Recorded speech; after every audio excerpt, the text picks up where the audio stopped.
สวัสดีค่ะดิฉันนางสาวอภิญญาดวงอารามวันนี้จะมาทำยำวุ้นเส้นทะเลหมูสับนะคะ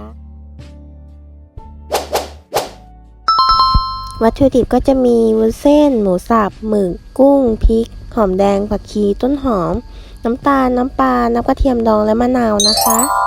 ขั้นตอนการทำนะคะอันดับแรกก็จะลวกหมึกกุ้งหมูสับและวุ้นเส้นให้สุกก่อนค่ะจากนั้นนำมาใส่ถ้วยสแตนเลสนะคะต่อไปขั้นตอนการปรุงนะคะก็จะใส่น้ำตาลน้ำปลาน้ำกระเทียมดองมะนาวพริกสดหอมแดงต้นหอมผักชีซอยนะคะแล้วก็มะเขือค่ะหลังจากนั้นนำมาคลุกเคล้าให้เข้ากันและนำมาใส่จานตกแต่งด้วยใบโหระพา